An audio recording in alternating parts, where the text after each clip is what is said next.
Wow, who would have thought that Cyberpunk would be making such a strong comeback after the worst launch in gaming history? But like always, some things are locked behind a paywall. Throughout my playthrough pre-patch 2.0, I can confirm that most of the bugs from launch were fixed, at least on anything current gen and above, but the game was a shell of its full potential. Gameplay was always clunky, including the messy UI and how you obtain vehicles and upgrades. Skill trees were mostly stat buffs and rarely unique abilities for that build. Most Cybertronic enhancements were basically alternatives to guns, swords, or skill tree stat buffs, since most of their unique abilities like wall climb for the Mantis Blades never made it in the final version. And for the last 3 years, the developers didn't implement anything that made the city feel more lively. No actual police system, them just spawning next to you doesn't count, and fast travel is done via these little vending machines instead of trains like it was advertised. But that's not a hill worth dying on, because it's a small part of what's been Cyberpunk's biggest problems post-launch. If you're not a super deep lore master of the game's universe, then the story isn't captivating enough to overlook the problems with the main game. And the developers knew that, which is why they advertised this game pre-launch to be the next upcoming GTA set in the future.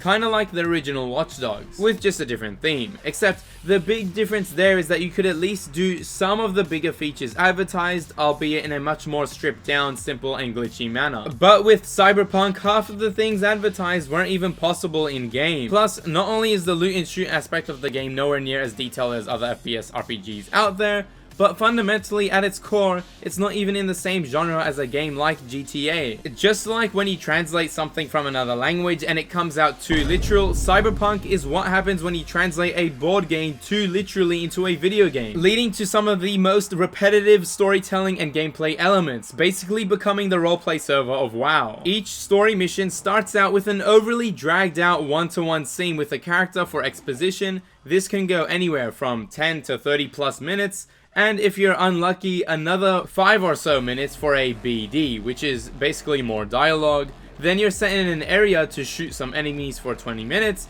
and finally finishing it off with some more long exposition, or in some cases the climax of the storyline. This type of storytelling formula was okay in the beginning, but eventually the novelty wears off, and the fact that it's the same for even the side missions as well makes it easy to interpret as a lazy excuse to cover up for the gameplay's lack of polish or depth. That's not to say the story is terrible. There were interesting beats in both the main and side quests, accompanied with the different outcomes based on what you decide to say. But for someone who hasn't played the board game, it doesn't captivate me enough to overlook the game's other problems, and making it hard to rate this game anything else but average, having the award for consistently making me fall asleep on those dragged out cutscenes.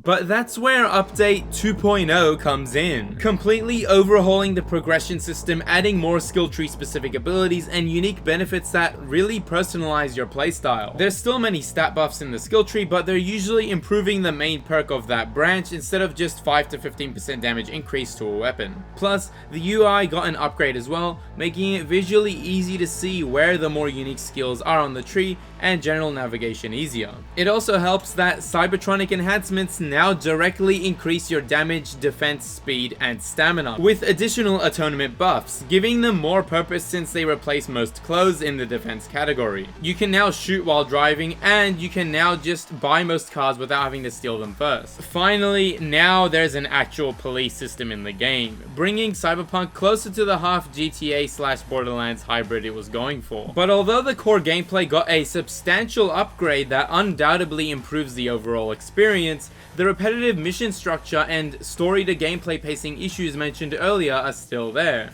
And some of the new content, like an additional skill tree, new story missions, and map locations, are locked behind an expansion DLC that costs basically half of a full game's price. So, is it worth it? Well, the DLC fixes some issues, notably the pacing of the story. It starts off by dropping you straight into the action, in this epic fast-paced chase to recover the president in a downed vehicle. You then continue for another few hours of switching between small drops of exposition with action sprinkled in. It definitely feels like the devs were more confident in letting the gameplay speak for itself. Moments that would have dragged on in the main game, like needless exposition or one-to-one conversations with other characters, are kept to a more reasonable length in the DLC. usually getting cut short by other interesting events like an ambush or some random just walking in. It wasn't until more than halfway through that the DLC started to slow down and take its time with the story, but it feels appropriate since it spent the whole first half building up these characters and now forcing you to choose between two sides. To be honest, I had more fun playing through the DLC because of its better pacing, and the map of Dogtown being an even more hellhole than Night City fits the spy theme even more. Not to mention the different types of enemies, more side missions, and the new skill tree exclusive to the DLC that further amplifies specific playstyle abilities like Cybertronic enhancements, which helps give the game its identity, adding elements to the gameplay like verticality to firefights or crazy upgrades to speed that weren't as refined before patch 2.0. This is Cyberpunk at its best so far, but its price point still isn't justified.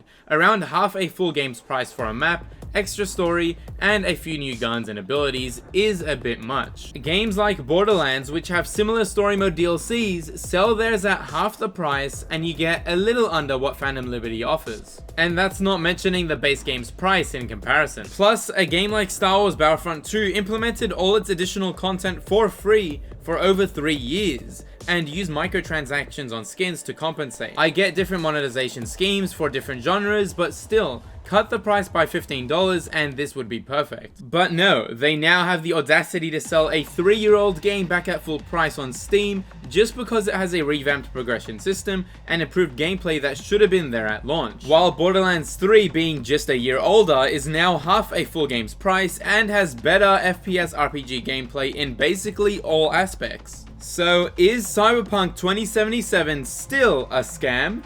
After 3 years of bug fixes, content updates, and now the final DLC, the game is way past its buggy launch state. Although I did encounter some crashes and black screens in the DLC, it's nothing major. It's a fully functional game with a refined FPS RPG structure that mimics the other franchises I mentioned earlier, but the lack of depth in the story mode level designs and the sometimes awkward and clunky gameplay is what still holds Cyberpunk back from its full potential. No one's expecting it to achieve all the unreasonable promises the devs made before launch, but it doesn't even compete with the level of unique gun combinations and crazy skill tree perks in games like Borderlands, while also failing to have as much of a bustling city with interesting things to mess around with and explore like in a Rockstar game or even just as CDPR advertised. All the while having a very slow story mode that didn't make the most of having Keanu Reeves as the second main character, especially in the DLC where he basically is replaced with Songbird for most of the story. For those reasons, it's still hard for me to recommend Cyberpunk to anyone since I wouldn't have made it through to the end of the base game if I wasn't playing it for the sake of this review. And keep in mind that Cyberpunk 2077 was conceptualized back in 2013